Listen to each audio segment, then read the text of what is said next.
एक बार एक फौजी से एटीएम गार्ड ने पूछा कि भाई आप डेली आते हो और 100 रुपए निकालते हो, इससे बढ़िया आप जरूरत के हिसाब से एक साथ क्यों नहीं निकाल लेते। तो उसके बाद जो फौजी ने जवाब दिया ना, वो आप लोगों को सुनना चाहिए। फौजी ने कहा कि मेरे बैंक अकाउंट से मेरी वाइफ का मोबाइल लिंक्ड है।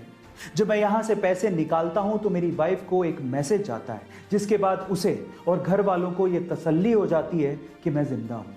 गाइस, फौजियों की भावनाओं को समझिए। वो सिर्फ हमारे लिए और देश की रक्षा करने के लिए ऐसी जगहों पर ऐसी कंडीशंस में रहते हैं। तो आज हमारे सब फौजी भाइयों के लिए एक सैल्यूट तो बनता है।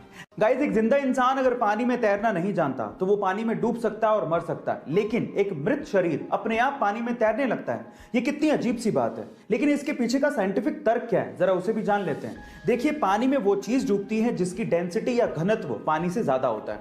जब हम जिंदा होते हैं तो हमारी बॉडी की डेंसिटी पानी की डेंसिटी से ज्यादा होती है, इस वजह से हम लोग डूबने लगते हैं।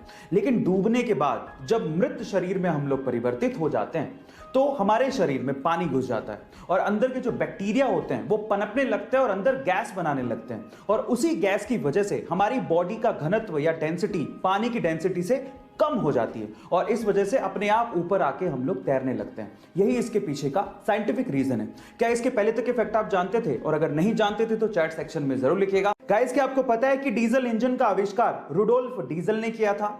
लेकिन अफसोस की बात यह है कि 1913 में रुडोल्फ डीजल ने सुसाइड कर लिया था, और सुसाइड का रीजन जान के आप लोग हैरान रह जाओगे।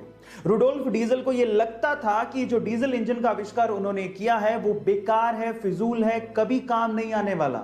सिर्फ इसी वजह से उन्होंने सुसाइड कर लिया था, बहुत जल्दी हार मान ली। अब 2018 की रिपोर्ट सुनिए। 2018 की रिपोर्ट के अनुसार पूरी ही दुनिया के 60% व्हीकल्स में डीजल इंजन लगा हुआ है। इसीलिए कहते हैं इतनी जल्दी हार नहीं माननी चाहिए। किस्मत का पहिया कब पलट जाए किसी को नहीं पता।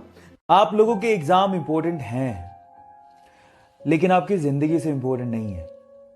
इसलिए मैं आप लोगों से एक बात कहना चाहता हूं, चाहे आपके एग्जाम कैसे भी हो, टेंशन मत लेना, क्योंकि ये कागज के टुकड़े आपकी जिंदगी डिसाइड नहीं करते।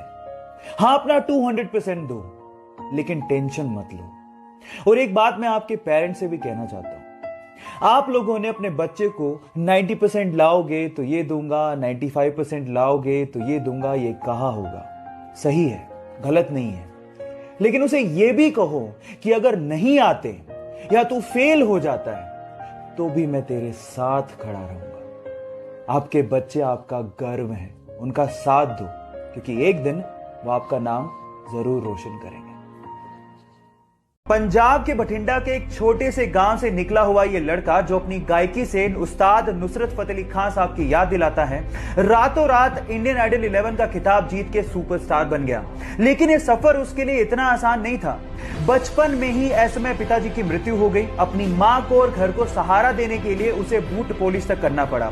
बिना तालीम के उस्ताद नुसरत फतेह अली खान साहब के गाने सुन सुनकर उसने गायकी सीखी और उसके बाद उसने इंडियन आइडल में पार्टिसिपेट किया। लेकिन ये लाइमलाइट में तब आया जब आनंद महिंद्रा ने उसके एक वीडियो को ट्विटर पे शेयर किया। फिर उसके बाद उस बंदे ने पीछे मुड़ के कभी नहीं देखा और फाइनली इंडियन आइडल का खिताब अपने नाम कर लिया और अपनी मां का सपना भी पूरा किया। तो इस बंदे के लिए एक हार्ट तो बनता है। जब वो अपनी पहली सोलो मूवी रिलीज रॉकी का इंतजार कर रहा था तो उसके 3 दिन पहले उसकी मां का देहांत हो गया। वो अपनी मां से बहुत ज्यादा प्यार करता था। इस गम को भुलाने के लिए उसने ड्रग्स का सहारा लेना शुरू कर दिया, लेकिन ड्रग की लत ने उसे मार दिया।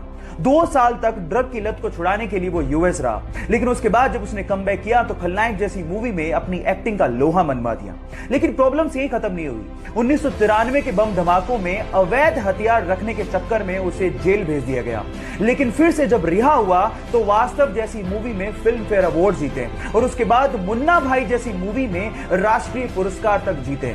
लेकिन प्रॉब्लम्स यही खत्म नहीं हुई। 2013 में अदालत ने उसे फिर से दोषी पाया और 5 साल की कैद की सजा सुना दी। इतने उतार चढ़ाव देखने वाले हमारे संजू बाबा आज भी अपनी एक्टिंग के दम पर बॉलीवुड में अपना एक अलग मुकाम बनाए हुए हैं। तो अपने संजू बाबा के लिए एक लाइक तो बनता है।